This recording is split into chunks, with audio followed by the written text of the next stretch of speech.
Fine, ठीक है, चलो। So in today's class we will be learning about lines and angles. जैसा कि आज की क्लास का शीर्षक है, the शीर्षक for today's class is lines and angles. तो आज की क्लास में अपन lines and angles को पढ़ेंगे, ठीक है।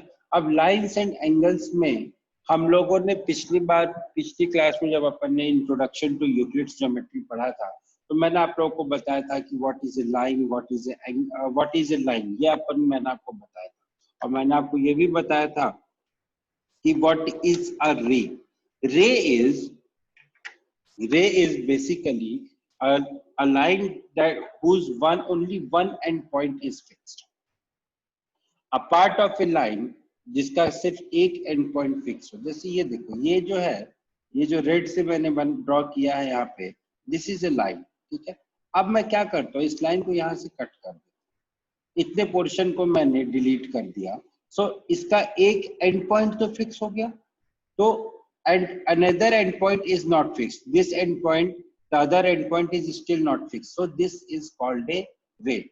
So ray can be defined as a part of line that has a fixed starting point but no end point. Ray एक line का वो पार्ट होता है जिसका एक fixed and point, starting point होता है, बट उसका कोई भी फिक्स्ड एंड पॉइंट नहीं होता है। So this will be a रे, ठीक है, जिसका एक स्टार्टिंग पॉइंट फिक्स हो गया और एंड पॉइंट उसका फिक्स नहीं है। तो इस टाइप के लाइन के पार्ट को अपन रे बोलते हैं, ठीक है। It can extend indefinitely in only in one direction. ये जो रे है वो इनडेफिनिटली सिर्फ एक ही डायरेक्शन में एक्सटेंड कर सकती है। अब बात करते हैं व्हाट इज एन एंगल। अब हम बात करेंगे एंगल की, कि एंगल क्या होता है। तो बेटा, जब दो रेज मिलती हैं, when two rays meet and they have same starting point, दो रेज जिनका स्टार्टिंग पॉइंट सेम होता है, उन रेज के द्वारा बनाई गई फिगर को अपन एंगल बोलते हैं। जैसे देखो, ये एक OA रे है, दिस इज ए OA रे, and this one is a रे विच इज OB। अब ये दोनों रेज मिली, ठीक है, ये दोनों रेज का स्टार्टिंग पॉइंट जो है दैट इज सेम। अब ये जो फिगर बन रही है, ये जो फिगर बन रही है, इस टाइप की जो फिगर बन रही है, this figure is called an angle. इस टाइप की फिगर को अपन एंगल बोलते हैं, ठीक है। बात समझ में आ गई। पहले एंगल क्या होता है ये समझो, उसके बाद आगे की बातें आगे करेंगे कि एंगल कितने टाइप के होते हैं, क्या होता है क्या नहीं होता है, वो छोड़ो। Angle is the union of two non collinear rays with a common initial point. Angle जो है, it is a union of two non collinear rays, दो नॉन कोलिनियर रेज के यूनियन को जिनका इनिशियल कॉमन पॉइंट सेम हो, उसे हम रे बोलते, एंगल बोलते हैं।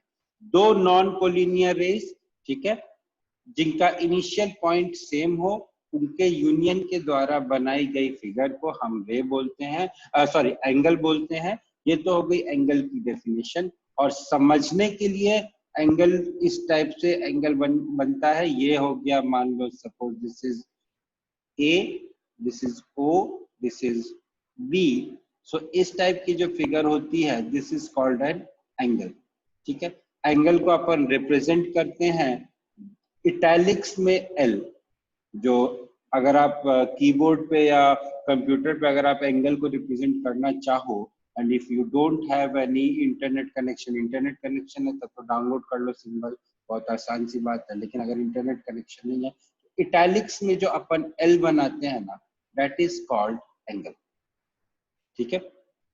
तो एंगल को अपन इस तरीके से रिप्रेजेंट करते हैं। Angle is measured in degree.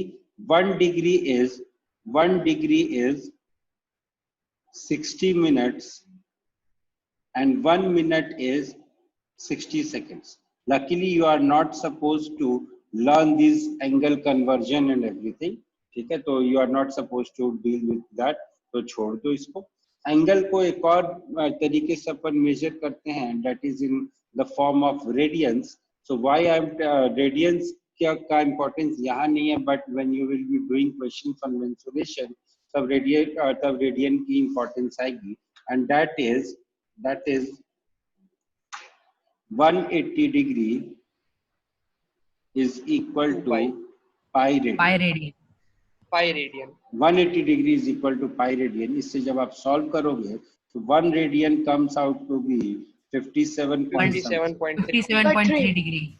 57.3 degrees. 57.3 degrees. That is the value of 1 radian in degree. ठीक है? तो सर 2 pi मतलब 360 ना?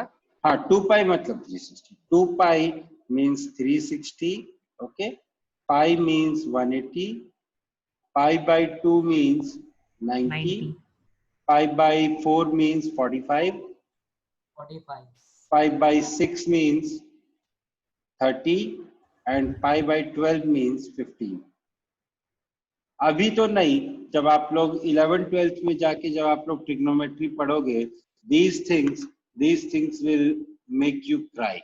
ये जो है ना क्वेश्चंस ऐसे आएंगे, sin pi by 12 plus sin pi by 6 की वैल्यू निकालो, या 10th में भी आते हैं, तो डायरेक्टली आपको ये degree sir also comes in IJSO separate. Sir IJSO में तो हमने कर लिया ये. हाँ ये सब किया होगा. So it comes there also. ठीक है? तो पाई रेडियन कितना होता है, पाई डिग्री कितना होता है, and those who are not in IJSO they don't have to worry that they have missed something. ये चीजें आपको जब अपन वापस एक बार मेंसुरेशन पढ़ेंगे तो वहां पे भी ये चीजें आती हैं. ठीक है? वहां पे ये नंबर पाई वापस से यूज होगा एक बार. ठीक है? अभी फिलहाल इस पाई को यही छोड़ और आगे बढ़ते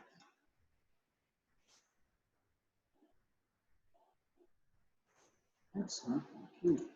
चलो अब हम बात करते हैं एंगल के इंटीरियर और एक्सटीरियर की. एक किसी एंगल के इंटीरियर और एक्सटीरियर की बात करते हैं. देखो ये एक रे है OA. ठीक है? वेट, हाँ, ये एक रे है OA. ठीक है? जिसका कि एंड हमें पता नहीं है. ये एक रे है OB. ये कहां तक जाएगी ये मुझे पता नहीं है. इन दोनों रेस के बीच का ये जो एरिया होगा ना, जो कि कहीं तक भी जा सकता है, that area is called interior of an angle. ये वाला जो एरिया होगा इन दोनों रेस के बीच का, this area will be called as interior of a triangle.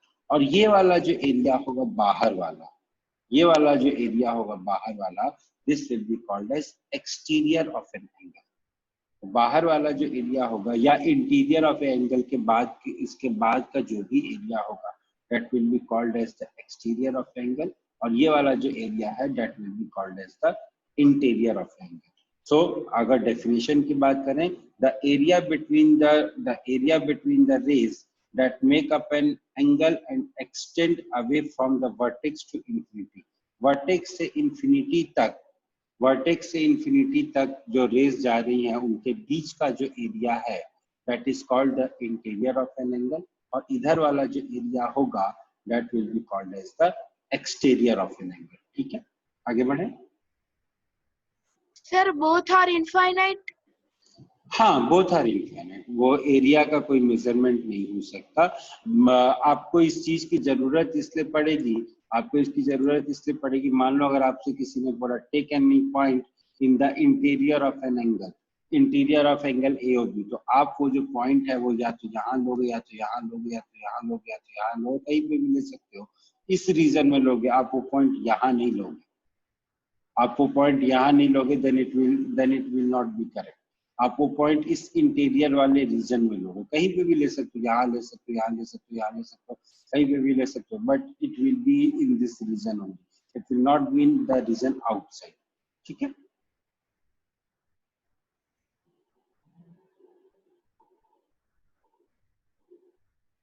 You are not supposed to calculate the value of interior area. Interior area का कोई मतलब नहीं हुआ, क्योंकि area is bounded by a closed figure. एक closed figure के द्वारा जो region होता है, region जो bound किया जाता है, that is called an area. So this is basically an abstract term. Area of interior.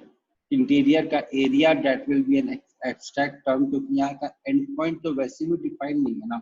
अब एक क्लोज्ड फिगर, एक ओपन फिगर है. देखो ये मेरी 2 उंगलियां हैं, इन दोनों के बीच में क्या है, कितना एरिया आएगा, कुछ भी आ सकता है ना. Since the end point is not defined, so there will be I don't know how much area will be.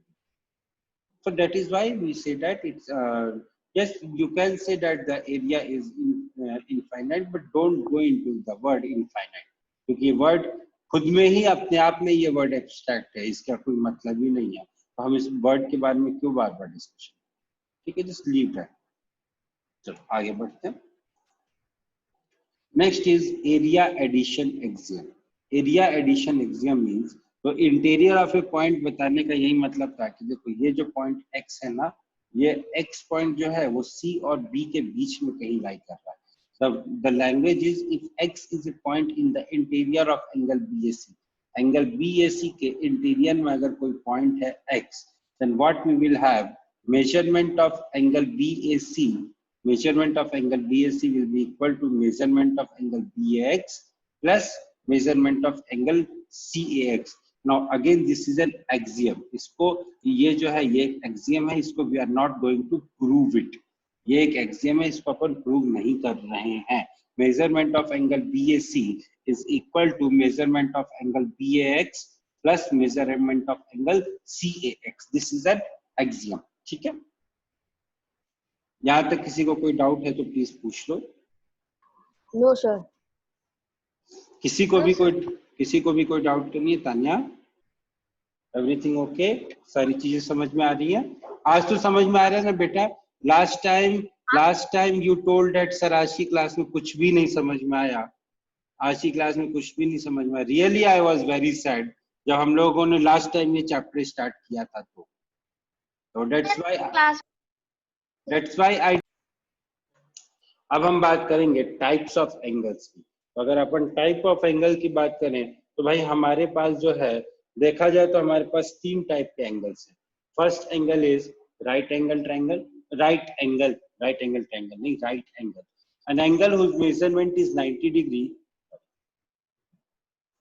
an angle whose measurement is 90 degree is called a right angle. जिस angle का measurement 90 degree हो उसको अपन right angle कहते हैं. An angle whose measurement is less than 90 degree is called an acute angle. यहाँ पे एक problem है, less than 90 डिग्री ये बोल रहे हैं तो 0 से बड़ा होना चाहिए और 90 डिग्री से कम होना चाहिए. 0 यहाँ पे एंगल ए बोल दो और यहाँ पे 90 डिग्री से 90 डिग्री. सो वो एंगल जो है वो 0. हाँ बोलिए सर. तो 0 डिग्री एंगल को क्या बोलेंगे बेटा? 0 डिग्री एंगल बनेगा ही नहीं. 0 डिग्री एंगल में दूसरी लाइन हो ही नहीं सकती है. खुद सोचो, लाइन एंगल कब बनता है? जब एक रे, मान लो ये एक रे है और ये एक दूसरी रे है, जब दोनों रेस के बीच में कुछ डिस्टेंस होगा तभी तो 0 डिग्री एंगल बनेगा. यहाँ पे when they are not collinear, अभी तो ये दोनों कोलिनियर हो गई ना. 0 डिग्री मतलब this ray OB is lying over this ray OA, तो इसका मतलब तो कोई एंगल नहीं. सर हमें स्कूल में तो ऐसा पढ़ाते हैं कि सर 0 होता है. क्या स्कूल में क्या पढ़ाते हैं सर? 0 एंगल होता है. 0 एंगल कैसे होगा बताओ ना मेरे को. What will be 0 angle? 0 angle का दोनों रेस ओवरलैप करके एक ही रे बना देंगे. तो जब ओवरलैप कर गई तो फिर तो वो कोलिनियर हो गई ना बेटा. जब ओवरलैप कर गई, you guys are asking very good question. देखो अपन ने जब एंगल की डेफिनेशन पढ़ी थी तो क्या पढ़ी? देखो इधर आओ. An angle is the union of 2 non-collinear rays. Non-collinear मतलब those who are not lying in a straight line. अब जब वो एंगल 0 डिग्री हो जाएगा, that means these rays will lie on a straight line. ये दोनों रेज जो है एक के ऊपर लाई करेंगी ना, तभी तो वो 0 डिग्री एंगल हो रहा है. तो 0 डिग्री एंगल का मतलब एज सच कुछ होता नहीं है. Sir then then 180 degree angle is also not possible. Why 180 degree? नहीं देखो, because sir they are collinear. But they are opposite to each other. They are in opposite direction. They are in opposite direction ना. तो यहाँ तो इनके बीच में angle बन नहीं रहा है. इनका स्टार्टिंग पॉइंट सेम है और इनका डायरेक्शन अलग है. 0 degree. Why I am saying 0 degree is I'm not saying 0 degree is not possible. I'm not saying 0 degree is not possible. But 0 degree angle जब अपन बनाएंगे, देखो ना 0 डिग्री बनाने पे क्या होगा. ये वाली Sir, it is against the definition of angle. ये वाली जो रे है वो आके इस वाली रे के ऊपर लाई करेगी, ये वाली रे इस वाली रे के ऊपर लाई करेगी। यस, इन दैट केस आप ये कह सकते हो कि सर फिर तो आपका जो ये जो 180 डिग्री है ये भी तो फिर यही हो गया ना, again they are collinear. In 180 case also they are collinear. Collinear means lying on a straight line. 180 degree के केस में they are lying in straight line, और बट ये लाइन तो हो ही गई ना। 180 degree means a straight line. बस इस तरीके से आप याद कर सकते हो, 180 degree means straight line. I will tell you after we will complete this what basically the feel of these angles I will tell you. तो 90 डिग्री इज जिसका मेजरमेंट 90 डिग्री हो उसको अपन 90 डिग्री एंगल बोलते हैं। एक्यूट एंगल इज जो कि 0 degree से बड़ा हो और 90 डिग्री से छोटा हो। 0 डिग्री का कोई नाम नहीं। तो आंसर योर क्वेश्चन कि सर 0 डिग्री को अपन क्या बोलेंगे, तो 0 डिग्री का कोई नाम नहीं। 0 degree is just 0 degree. 0 degree sir angle 0 degree angle और 360 डिग्री एंगल में डिफरेंशिएशन कैसे करेंगे? दोनों सेम हो जाएंगे। एंगल इज बेसिकली दो रेज है, ठीक है। एक रे OA है, एक रे मान लो एक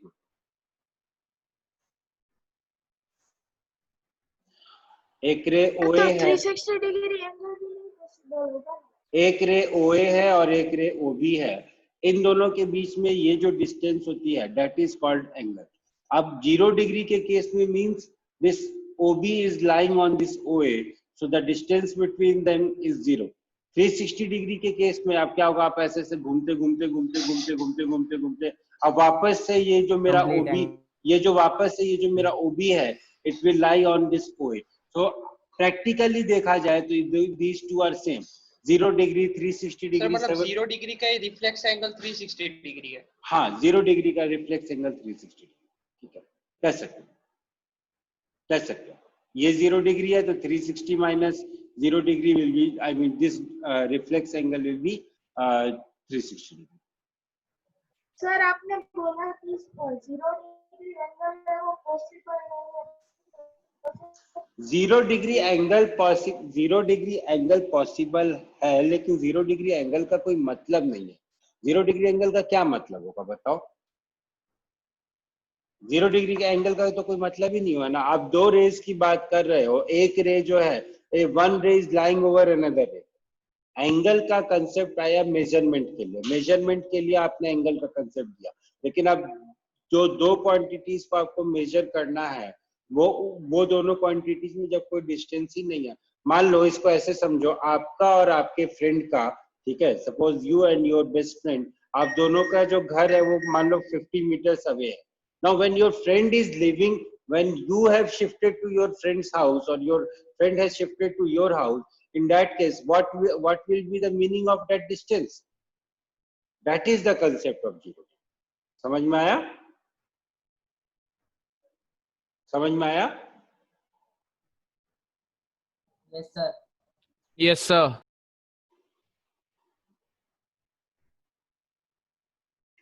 दो रेज के बीच का जो डिस्टेंस है, that distance is measured in terms of degrees, जिसको अपन बोलते हैं एंगल। अब when the two rays will coincide, in that case what will be the distance? That distance will be 0. This is the concept of 0. अगर आप लोगों ने trigonometry थोड़ी सी पढ़ी होती तो मैं आप लोगों को समझाता कि नहीं, आप लोगों ने पढ़ी है, ठीक है। Those who are in IGSO batch, they must have. Sir शायद से Y1 नहीं सर, सबने पढ़ी है। सबने पढ़ ली है ट्रिग्नोमेट्री। अच्छा, सबने पढ़ी है ट्रिग्नोमेट्री। तो चलो थोड़ी सी ट्रिग्नोमेट्री के बारे में बात करते हैं। आप लोगों ने साइन थीटा पढ़ा होगा। साइन थीटा क्या होता है?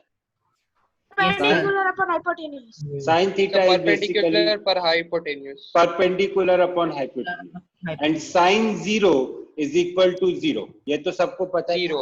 Can you visualize this and can you tell me how any angle can be 0 degree and how can I visualize this sin 0 is equal to 0?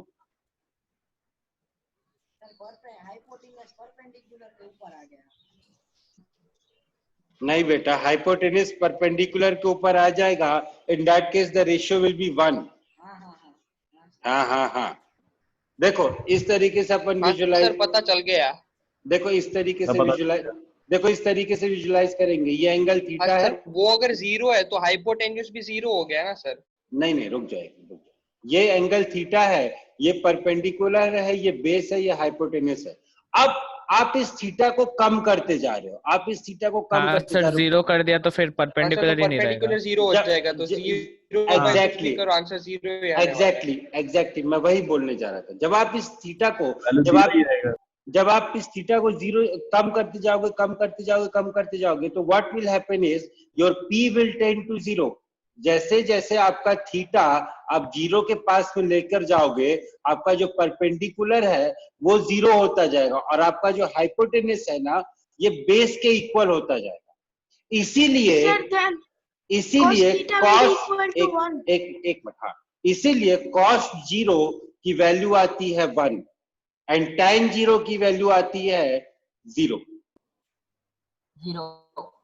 समझ में आया? हाँ सर क्योंकि बेस और हाइपोटेन्यूज कॉस्ट में 0 बेस और सेम हो गए तो हाइपोटेनस, सेम बाय सेम 1 होता है। एग्जैक्टली, बेस और हाइपोटेनस 0 डिग्री के केस में सेम हो गए, इसीलिए cos 0 की वैल्यू आती है 1, लेकिन बेस और परपेंडिकुलर जो है वो मेरा 0 हो गया, इसलिए tan 0 की वैल्यू आती है 0 और sin 0 की वैल्यू भी आती है 0। This is the logic, this is the logic behind. कई बार मेरे को 10th वाले बोलते हैं कि सर एंगल्स की वैल्यू नहीं याद होती है, क्या करूं? तो उनको मैंने ये समझाया, बेटा ऐसे समझोगे तो एंगल की वैल्यू याद हो जाएगी। अभी कुछ दिन रुको आप लोग, 10th स्टैंडर्ड में जब आप लोग आओगे तो मैं आपको सारे एंगल्स निकालना कैलकुलेट करके बताऊंगा कि आप कैसे एंगल्स को निकाल सकते हो। You can calculate the angles, you don't have to remember. वो एक टेबल आती है ना, जो कि मैंने भी पढ़ी थी, शायद मेरे पापा ने भी पढ़ी थी, और अगर सीबीएसई में कोई मॉडिफिकेशन नहीं हुआ तो मेरे बच्चे कल दिन आपके बच्चे भी पढ़ेंगे। वो एक टेबल आती है, एक तरीके से तीसरे या चौथे पेज पे एनसीईआरटी में दी हुई रहती है।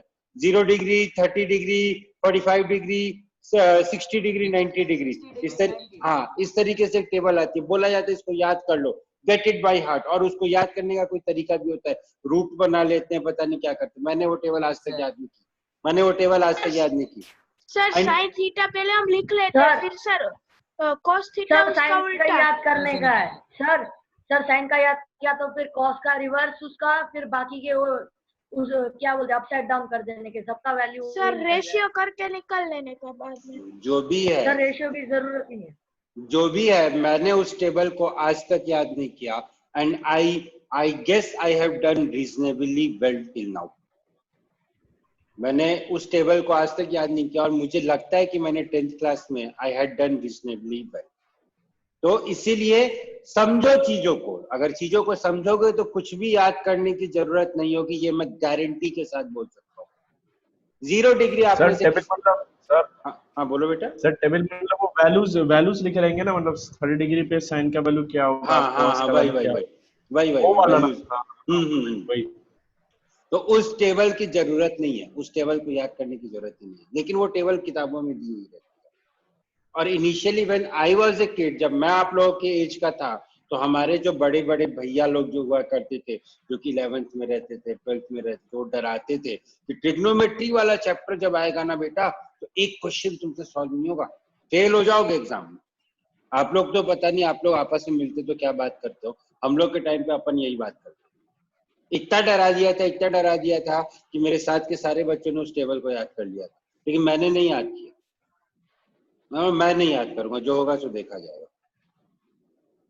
मैंने प्रैक्टिस की, मैंने क्वेश्चंस को प्रैक्टिस किया, मेरे को सारी वैल्यूज याद हो गई। Later on when I did some more research on this trigonometry, तो मुझे लगा कि यार ये तो याद करने की जरूरत ही नहीं। जब मैंने 0 डिग्री को फील किया कि what is this 0 degree, 0 degree के केस में होगा क्या, उस ट्रायंगल का क्या होगा जिस ट्रायंगल के ऊपर पूरी की पूरी ट्रिग्नोमेट्री बेस्ड है, तब मुझे समझ में आया कि उस ट्रायंगल के साथ तो ये चीजें होने वाली है। ठीक है, चलो आगे बढ़ते हैं। तो अपन बात कर रहे थे, आई होप 0 डिग्री का मामला समझ में आ गया होगा सबको कि 0 डिग्री क्या होता है। 0 degree is not an acute angle. First thing, 0 degree is simply 0 degree only, और acute angle is an angle which is more than 0 degree and less than 90 degree. उस एंगल को अपन एक्यूट एंगल बोलते हैं। Next is obtuse angle. Now my obtuse angle is an angle which is more than 90 degree but it is less than 180 degree. ऐसा angle जो कि 90 degree से ज्यादा हो और 180 डिग्री से कम हो, इस एंगल को अपन क्या बोलते हैं? Obtuse angle. कौन सा एंगल होता है ऑब्ट्यूज एंगल सर? सर वो एंगल होता है ऑब्ट्यूज एंगल जो कि 90 डिग्री से ज्यादा होता है एंड 180 डिग्री से कम होता है. उस एंगल को हम लोग बोलते हैं ऑब्ट्यूज एंगल. ठीक है, तो तीन टाइप के एंगल पढ़े हमने. पहला एंगल पढ़ा हम लोगों ने 90 डिग्री वाला एंगल. 90 डिग्री वाला एंगल मतलब जिसका मेजरमेंट सिर्फ और सिर्फ 90 डिग्री हो. हाँ बोलो. सर आपकी आवाज अभी कट गई थी, मतलब मेरा नेटवर्क अनस्टेबल हो गया था ना, तो थोड़ी देर आपकी आवाज कट गई थी. तो आप थोड़ा रिपीट कर सकते हैं? रिपीट नहीं करूंगा बेटा, प्लीज रिकॉर्डिंग देख लेना. हाँ रिकॉर्डिंग देख लेना. तो राइट एंगल वो एंगल होता है जिसका मेजरमेंट 90 डिग्री होता है. एक्यूट एंगल वो एंगल होता है जिसका मेजरमेंट 0 डिग्री से ज्यादा होता है और 90 डिग्री से कम होता है. एंड ऑब्ट्यूज एंगल वो एंगल होता है जिसका मेजरमेंट 90 डिग्री से ज्यादा होता है बट 180 डिग्री से कम होता है. ठीक है, हम लोगों ने अभी तक सिर्फ 3 टाइप के एंगल्स पढ़े हैं. वो 3 टाइप के एंगल्स क्या हैं या आप लोगों को आई होप समझ में आ गया होगा. अब हम लोग आगे बढ़ते हैं. ठीक है, आगे बढ़ते हैं. किसी को कोई डाउट हो तो please write and tell me. चलो next is straight angle. Now what is this straight angle? Straight angle वही एंगल हो गया जो कि जिसका मेजरमेंट 180 डिग्री होता है. Straight angle is that angle whose measurement is 180 degree. 180 degree मतलब ये जो रे है, ये जो रे OA है, ये OA जाते जाते जाते जाते जाते जाते इसके एग्जैक्टली अगर अपोजिट आ गई सो दिस विल. हाँ बोलिए सर. अभी आपने पीपीटी चेंज की, मतलब हाँ बोलो. सर वो पेज दिख नहीं रहा था, अब दिखा. आपके नेट कनेक्शन में कुछ प्रॉब्लम है बिकॉज अदर्स आर नॉट. हाँ बोलो सर. 180 डिग्री में वो क्या मतलब वो जो रे है वो इसके ऑपोजिट आ जाती है, तो सर हम लोग ये कह सकते हैं कि हर एक जो लाइन होती है सर जो दोनों साइड पे एक्सटेंड होती है वो एक स्ट्रेट एंगल होती है. हाँ वो एक स्ट्रेट एंगल होती है, कह सकते हैं आप, एकदम कह सकते हैं. हर एक जो लाइन होती है एक जो लाइन होती है वो एक स्ट्रेट 180 डिग्री का एंगल होती है. डेफिनेटली आप कह सकते हैं, कोई बात नहीं, कोई प्रॉब्लम नहीं इसमें. A straight angle और या फिर आप कह सकते हो straight line, an angle whose measure is 180 degree is called a straight angle. Next is reflex angle. Reflex angle is जो एंगल 180 डिग्री से ज्यादा हो और 360 डिग्री से कम हो, उस एंगल को अपन रिफ्लेक्स एंगल बोलते हैं. इस एंगल को रिफ्लेक्स एंगल बोलते हैं सर जो एंगल 180 डिग्री से ज्यादा हो एंड 360 डिग्री से कम हो, उस एंगल को अपन रिफ्लेक्स एंगल बोलते हैं. इन टॉपिक्स के ऊपर छोटे बहुत सारे सवाल आते हैं. ठीक है, तो इसलिए ये डेफिनेशंस याद होना जरूरी है. Next is complementary angles. दो एंगल्स जिनका सम अगर 90 डिग्री है तो उन दोनों एंगल्स को अपन कॉम्प्लीमेंट्री बोलते हैं. Supplementary angles are two angles whose sum is 180 degree are called supplementary angles. क्या पढ़ा हमने? पहला पढ़ा हमने कॉम्प्लीमेंट्री एंगल्स. कॉम्प्लीमेंट्री एंगल्स वो एंगल्स होते हैं जिनका सम 90 डिग्री होता है and supplementary angles are those angles whose sum is 180 degree. ठीक है, आगे बढ़ते हैं. Next is angle bisector. अब देखो भाई ये एंगल बाइसेक्टर क्या होता है. एंगल बाइसेक्टर इज बेसिकली मान लो कोई एंगल है, सपोज करो ये A है, O है एंड दिस इज B. ये A है, O है और दिस इज B. ठीक है, अब मान लो मैंने कोई ऐसा पॉइंट लिया इंटीरियर में, एक पॉइंट मैंने लिया इंटीरियर में X. ठीक है, सच दैट अगर मैं इस OX को ज्वाइन करता हूं, तो ये वाला एंगल जो है, इस एंगल को अगर मैं 1 बोल लूं, इस एंगल को मैं 2 बोल लूं, angle 1 is equal to angle 2 that is angle AOX is equal to angle BOX, then my OX is called the angle bisector of angle AOB. कहने का ये मतलब है कि angle bisector is a ray that divides given angle into two equal parts. Angle bisector एक ऐसी रे होती है जो कि हमारे गिवन एंगल को 2 इक्वल पार्ट्स में डिवाइड कर दे। अगर OX एक रे है, अगर OX एक एंगल बाइसेक्टर है एंगल AOB का, तो angle BOX will be equal to angle AOX. ठीक है, if OX is the angle bisector, then angle BOX will be equal to angle AOX. ठीक है, this is the concept of angle bisector. Next is adjacent angle. Now this is very important. दो angles को adjacent angles उसी case में कहते हैं जब उसकी कंडीशन होती है। पहली condition is when they have same vertex, जब उनका वर्टेक्स जो है वो सेम हो, पहली कंडीशन। दूसरी condition when they have a same common arm, एक आर्म उनके बीच का कॉमन हो। And third condition is non common arm are on the either side of common arm. मतलब ये जैसे ये कॉमन आर्म है ना, और ये OA और OB जो है वो नॉन कॉमन आर्म्स है, तो ये दोनों non common arms opposite side में नहीं, एक ही साइड में ना हो। मतलब अगर मान लो ये OX है, ठीक है, ये जो नॉन कॉमन आर्म्स हैं, जो नॉन कॉमन आर्म OB और ये जो नॉन कॉमन आर्म OB और OA है, ये दोनों OX के ही, मतलब वो ये दोनों एक साइड में नहीं होने चाहिए। ऐसा ना हो कि यहाँ पे OA है और यहाँ पे अगर OB होता तो इन दोनों एंगल्स को अपन एडजेसेंट एंगल्स नहीं बोलते हैं। अगर आपको एडजेसेंट एंगल की मैं आप लोगों को फील देना चाहूं कि एडजेसेंट एंगल्स क्या होते हैं, देखो आप लोगों को पता नहीं, मेरे को तो पता नहीं कि आप लोग किस टाइप से किस तरीके से रहते हो। एक होता है आपका नेक्स्ट डोर नेबर, ठीक है, एक होता है आपका नेक्स्ट डोर नेबर और एक होता है आपका बगल वाला नेबर। जिसके बगल वाला नेबर वो नेबर होता है जिससे आपके घर की दीवार शेयर्ड हो। ठीक है, मान लो जैसे आपका घर है, इसमें एक लिविंग रूम है, ठीक है। अब ये मान लो ये जैसे मान लो ये है हमारे किसी स्टूडेंट X1 का घर, ठीक है, और ये है हमारे किसी स्टूडेंट X2 का घर। अब इन दोनों घरों के बीच में एक वॉल कॉमन है, so these two are called adjacent. These two are called adjacent because इनके घरों के बीच में एक वॉल कॉमन है and the other wall is lying on the other side, is lying on the either side of the common wall.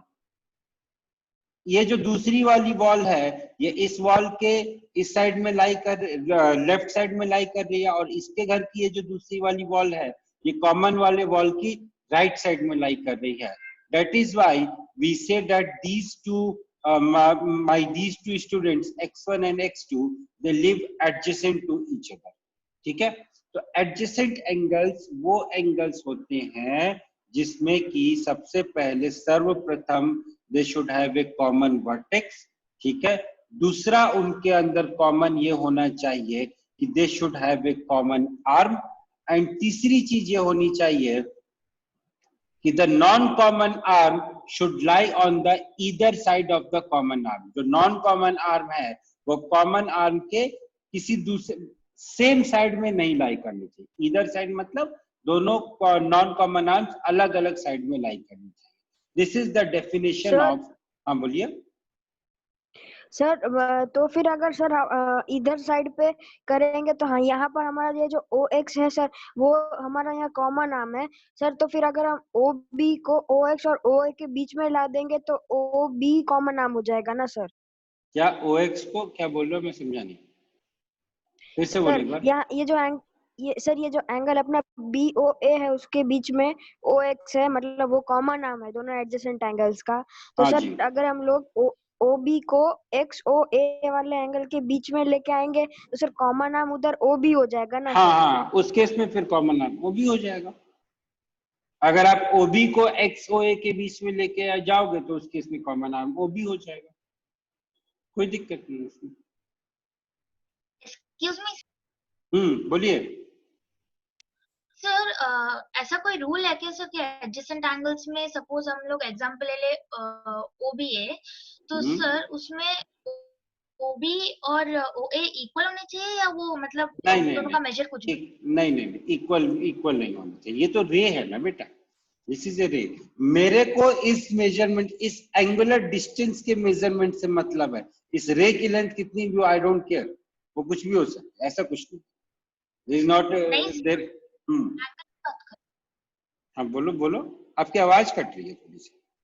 नहीं sir, मैं angle की बात कर रही हूँ। एंगल इक्वल होना चाहिए या नहीं एडजेसेंट नहीं में कोई भी नहीं, कोई कुछ भी हो सकता है, एंगल नहीं इक्वल होना चाहिए। सर हाँ बोलिए। सर ये लाइंस एंड एंगल्स हमारे स्कूल में हो गया है सर, तो फिर हम लोग उधर जब क्वेश्चन सॉल्व करते हैं सर, तो मैंने ऐसा देखा है सर कि कहीं कहीं पे जो एंगल्स होती है उसको AO भी लिखते हैं या और कहीं कहीं पे सिर्फ एंगल O लिख देते हैं। तो सर इसके पीछे का लॉजिक क्या है सर? ठीक है, अभी बता देता हूँ। ठीक है, अभी बताता हूँ। यहाँ तक जो पढ़ाया वो समझ में आ गया? पहले ये बताओ, जो हाँ सर। एडजेसेंट एंगल है, ये सब को समझ में आ गया ना? ठीक है, चलो। अब देखो आपके दोस्त ने एक चीज पूछा, बड़ा प्यारा सवाल पूछा है कि सर हमारे स्कूल में कहीं पे AOB लिख देते हैं, कहीं पे एंगल O लिख देते हैं, बहुत कंफ्यूजन है, बेचारा बहुत परेशान है। देखो बेटा, गाइस आर सो क्यूट। देखो ये जो एंगल AOB है ना, या कोई भी एंगल है, मान लो एंगल XOY है, ठीक है, तो this angle can also be written as angle O। आप वर्टेक्स से एंगल को रिप्रेजेंट कर सकते हो।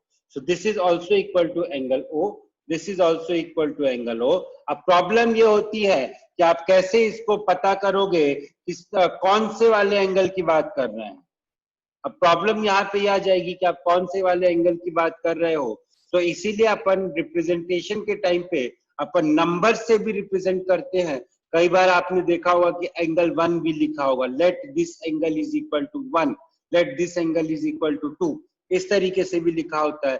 कई बार सिर्फ मिडिल वाले, सिर्फ वर्टेक्स से भी रिप्रेजेंट कर देते हैं, कई बार पूरा रिप्रेजेंट करते हैं। तो that is not a big deal, वो उसमें कोई प्रॉब्लम नहीं है, ठीक है, वो आप रिप्रेजेंट कर सकते हो। वहां पे कोई कंफ्यूजन होना नहीं चाहिए। बाकी अगर आप एंगल AOB है जिसका वर्टेक्स O है, तो आप AOB को एंगल O से भी रिप्रेजेंट कर सकते हो, ठीक है। ऐसा कोई लॉजिक नहीं होता, ये बस एक रिप्रेजेंटेशन का। सर मतलब ये सिर्फ क्या कहते हैं, अवॉइड कंफ्यूजन को अवॉइड करने के लिए होता है ना सर? हाँ, ये कंफ्यूजन को अवॉइड करने के लिए नहीं, ये मेहनत को बचाने के लिए लिखा जाता है।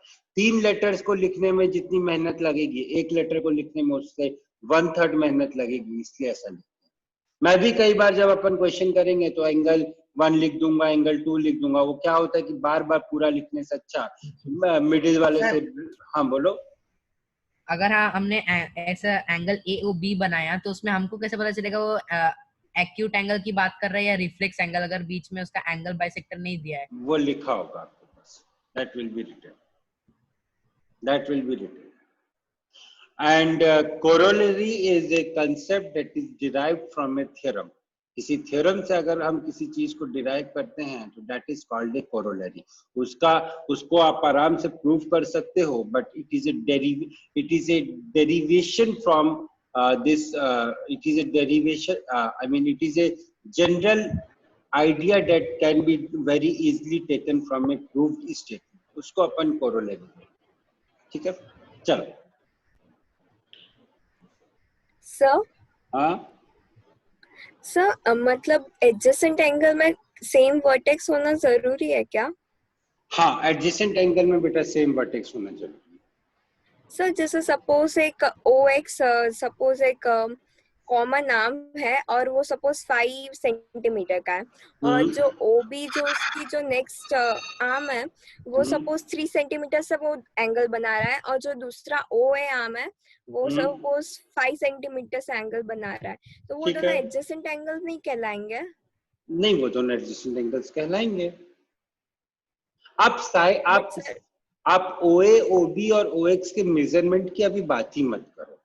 आप उसकी लेंथ कितनी होगी सेंटीमीटर में, आप उसकी बात ही मत करो। अगर आपको कहीं पे एंगल ड्रॉ किया हुआ मिलेगा ना, nobody will talk that this OA is equal to 5 centimetre. इसके बारे में आपसे कोई ऐसी कोई बात ही नहीं करेगा, या this OX is equal to 3 centimetre, क्योंकि उस केस में, और this OB is equal to 5 centimetre, उस केस में देखो आप एंगल कैसा बनेगा, ये और ये एंगल तो यहाँ पे भी बन रहा है ना, एंगल तो यहाँ पे भी बन रहा है। आपकी जो डेफिनेशन थी एडजेसेंट एंगल की बेटा, वहां पे आपने क्या क्या चीजें पढ़ी थी? पहला आपने पढ़ा था सेम वर्टेक्स होना चाहिए, दूसरा आपने पढ़ा था एक कॉमन आर्म होना चाहिए, और तीसरा आपने पढ़ा था जो नॉन कॉमन आर्म है वो कॉमन आर्म के इधर साइड में लाई करनी चाहिए, यही आपने पढ़ा था। यहाँ आपने कहीं पे भी ये तो नहीं पढ़ा था कि इसकी लेंथ इतनी होनी चाहिए, इसकी लेंथ इतनी होनी चाहिए, इसकी लेंथ इतनी होनी चाहिए। Again the thing length here is absurd. Length का यहाँ पे कोई मतलब ही नहीं है, कोई भी आपसे लेंथ के टर्म में बात ही नहीं करेगा। यू विल नेवर फाइंड कि OA is equal to 3 centimetre, OB is equal to 6 centimetre and OC equal to 5 centimetre. ठीक है, आई होप हाँ बोलो। Sir still have a doubt sir, suppose वो जो OX वाली जो रे या तो जो कॉमन आर्म है उसके मतलब उसके हाफ या उसके जस्ट उससे बियॉन्ड में सपोज एक OB जो दूसरा उसका जो आर्म है सपोज एक एंगल बना रहा है, तो वहां से वो पास कर रहा है, दूसरा जो ये OA वाला जो आर्म है वो सपोज उसके पीछे से वो एंगल बना रहा है, तो फिर वो दोनों एंगल एडजेसेंट नहीं कहलाएंगे ना? आप एक काम करना, I am unable to visualize कि आप एग्जैक्टली क्या बोलना चाह रहे हो। आप मेरे को ना फ्री जब हो जाना आज आप शाम को, तो मेरे को अपने फिगर भेज देना क्लिक करके, जो आप बोल रहे हो उसको आप फिगर क्लिक करके भेज देना, ठीक है? I will answer you whether it will be an adjacent angle और नॉट। वैसे मोस्ट प्रोबेबली जितना मुझे समझ में आया, in that case it will be an adjacent angle, but आप एक बार मेरे को फिगर भेज देना क्लिक करके, मैं देख। Okay, sir. Okay. Next is linear pair of angles. अब linear pair of angles वो angles होते हैं, देखो two adjacent angles, यहाँ पे देखो two adjacent angles are said to form a linear pair if the non-common arm are opposite rays. दो adjacent angles जिनके non-common arms opposite rays होते हैं वो उसको अपन linear pair बोलते हैं। दो एडजेसेंट एंगल्स जिनके non common arm opposite raise होते हैं उसको अपन लीनियर पेयर बोलते हैं। आप थे आपके एक मिनट, आप थे आपके बगल में आपका फ्रेंड था, दोनों के बीच में ये कॉमन लिविंग रूम की दीवार कॉमन थी। अब आपने बोला नहीं एक काम करते हैं अपन, मैं इस दीवार के इस साइड में आ जाता हूँ, तुम इस दीवार के इस साइड में आ जाओ। अब आप दोनों के बीच में लिविंग रूम की दीवार तो इस अभी भी कॉमन है, but now you both of you are on the opposite side of that wall. आप दोनों जो है उस वॉल के अपोजिट में हो गए, तो this is called a linear pair of angle. आप बोलो, आप कुछ पूछ रहे हो सर? सप्लीमेंट्री एंगल और लीनियर पेयर में एक मिनट। हाँ सर, वही supplementary and linear pair are both same. Supplementary में सम 180 डिग्री होता है और लीनियर पेयर में भी सम 180 डिग्री ही होता है, तो both of them are same. Sir लेकिन आप सपोज आपके पास जो 60 डिग्री पर आपके पास जो क्वेश्चन आएगा कि अगर एक एंगल 60 डिग्री का है तो it's supplement will be 120 degree. आपके पास ये क्वेश्चन आएगा what will be the supplement, ठीक है? लेकिन लीनियर पेयर के केस में आपके पास ये क्वेश्चन आएगा angle AOC and angle BOC form a linear pair.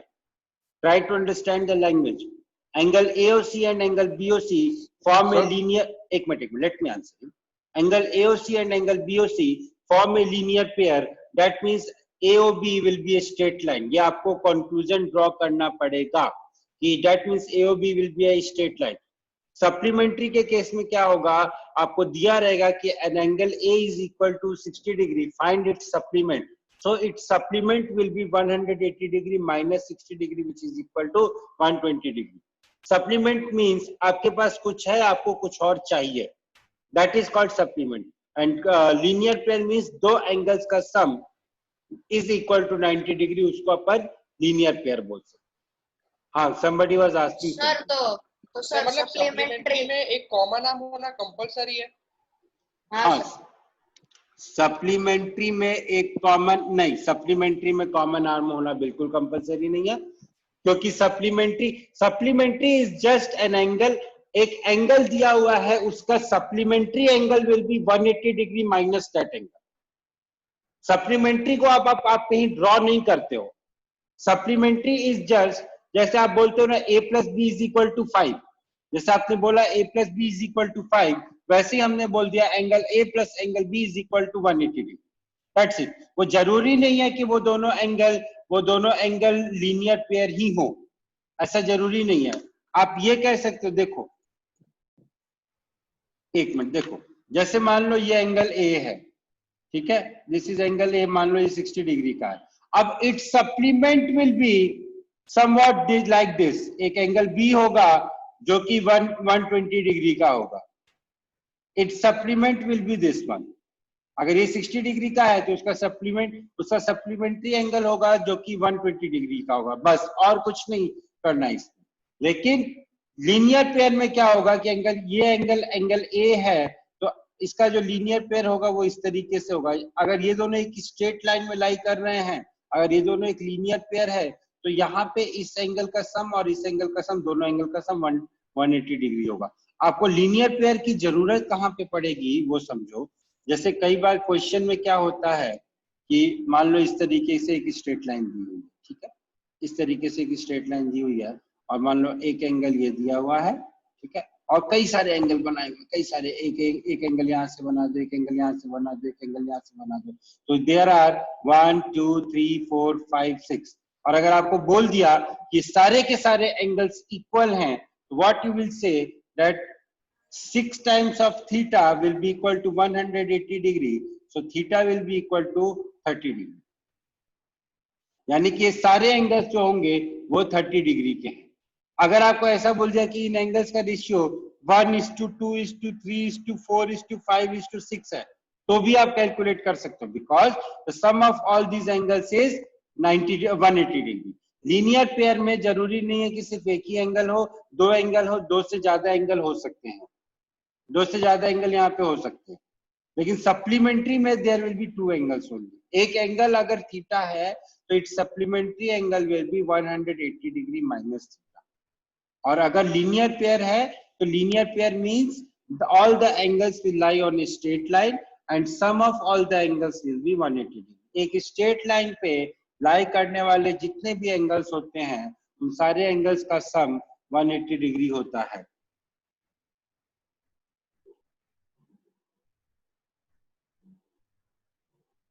Okay, yes, you guys have next class also.